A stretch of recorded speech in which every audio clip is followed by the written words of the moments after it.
Good morning, gang. Happy Wednesday morning. So, we're not going to talk about the banks today. What do you know? We'll see what happens. I want to talk about something a lot more concerning, and it's basically the state of us. All right. I'm going to give you this. All four of my grandparents died in their 60s. Okay. I'm getting close to that age. All right. My grandmother died. This is interesting. She died on her birthday at age 60. Okay. That means I got, 3.5 years if I live her life? Not exactly optimistic. So, what's it going to take to change? Medicine's better than it was in the 1970s. You'd think everything's better, right? I'm going to give you a quick stat here. The current life expectancy of somebody in the United States, average, is 76.1 years. That was a drop of 1.6 years from 2021 and a drop of 1.8 years from 2020. We are now back to the same life expectancy we had in 1996. That 2-year drop is the biggest drop we had since 1921 through 1923. Okay. What's happened in 2 years? Oh, I don't know. We have an idiot in charge of the country who's done everything possible wrong. What is it going to take to change? Now, you go back to the idiot in chief's predecessor, his party predecessor, the previous idiot in chief, Barack Obama, okay, who destroyed the medical system in the United States. We're now feeling the fallout from that. Or the Affordable Care Act. Less people have quality, affordable insurance now than did 15 years ago. That worked out real well, didn't it? But hey, if you're an illegal border crosser from Central America, you can have all the medical insurance you want. Okay, you don't pay anyway, so you don't pay for the insurance, you don't pay for the medical care. But where have we gone? What is it going to take for the people of this country to wake up and say, we need to go in a different direction? If we look at this, our life expectancy has gone down. Our insurance costs, our medical costs have gone up. Our food costs have gone up. Our everything costs have gone up. Okay, it doesn't matter. Inflation. We're seeing record inflation that we haven't seen from one of the prior idiots in chief, Jimmy Carter. Okay, we're in a war. Everybody says, "Oh, we're not in Ukraine." Don't give me that. We are in Ukraine. Okay, we have people there, not many, but we're paying for the whole damn thing. We've sent Ukraine the equivalent of their gross domestic product in aid. Okay, we're supporting that country. Ukraine is the 51st state. Unfortunately, their governor is a clown. We have fentanyl like crazy coming across the border and killing our kids at record rates. You think crack was bad, cocaine was bad, marijuana was bad, opioids were bad. Fentanyl looks at them all and says, hold my beer. Okay. We have an invasion coming from the southern border. We are taking in millions of people a year who have no skills, no money, no prospects, and they're like, well, you promised me all this free stuff. Where is it? And it comes out of your and my pocket. We see wages that have been stagnant for 20 plus years, while we see the price of everything else go up. Okay. We see crime on the streets that makes New York in the 1970s look like paradise. We see racial tensions that we haven't seen in the country since the 1950s and 1960s. Okay. Except the racism is the other way around now. Okay. We see a war on men. We see a war on Christianity, or war on religion, period. Okay. And this has all been brought out in 2 years. And we keep hearing this talk. Joe, are you going to run for re-election? I fully intend to. 22% of the American public wants to see Joe. 1/5, 1 out of every 5 people wants to see Joe run for re-election. Okay?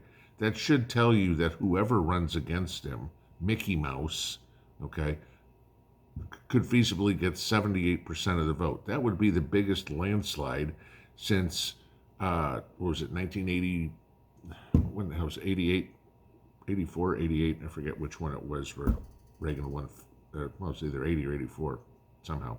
Okay, but, 49-1. Boy, talk about going brain dead. I want to say Michael Dukakis, but it wasn't him. It was the other idiot, Walter Mondale, that won Minnesota, and that was it. Maybe it was Dukakis. I don't remember. One of the two. It was 49-1. You guys remember what election I'm talking about? It's my Joe Biden moment. I can't remember it at 4 o'clock in the morning and what I'm talking about. So what is it going to take to wake up the American people and say, we're not going to take this anymore?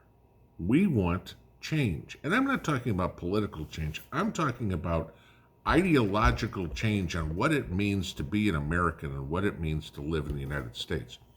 You and me and everybody else preps for all the disasters that are created by our selected officials.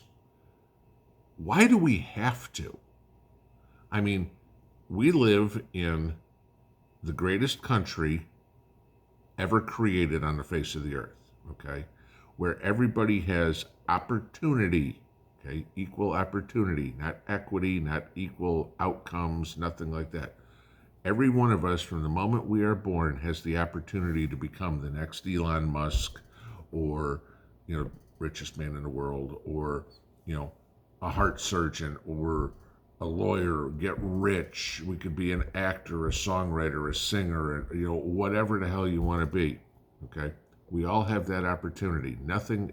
There is no, gee, I'm sorry, based on your gender, based on your religion, based on your color, whatever it would be, you can't do that. That doesn't exist in this country, although there's a whole lot of people that are trying to make it happen.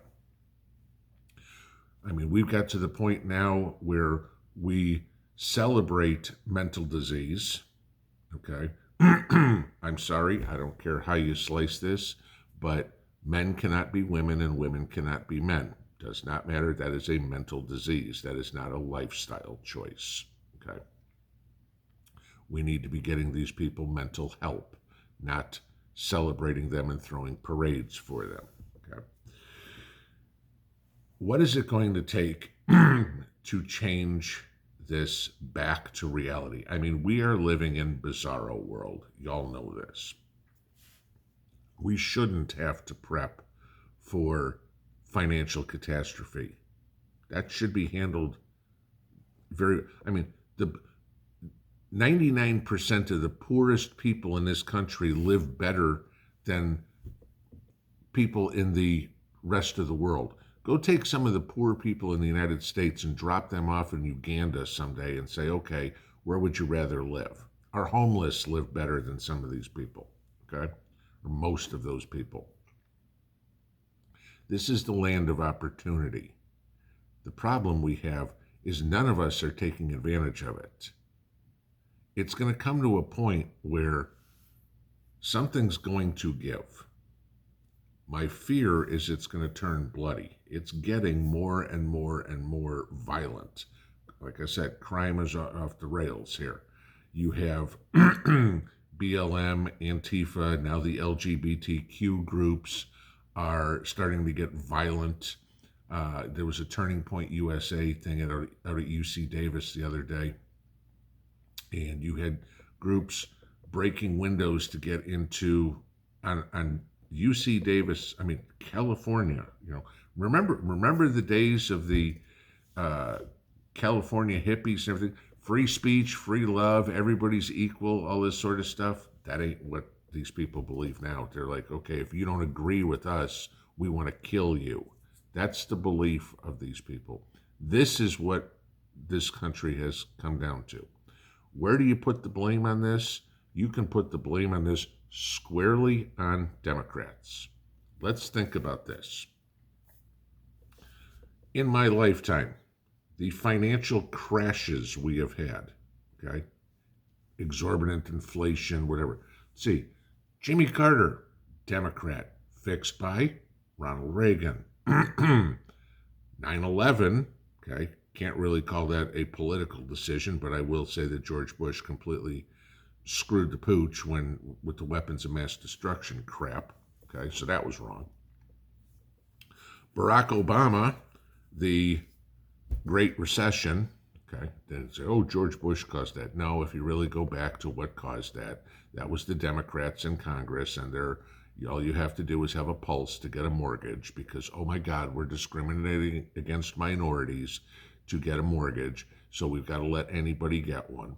And of course, their bill caused the Great Recession and housing market failures, and then Barack Obama managed to exacerbate the problem and make it worse, and we had inflation again under Obama at higher interest rates. We don't want to go into Obamacare and that disaster.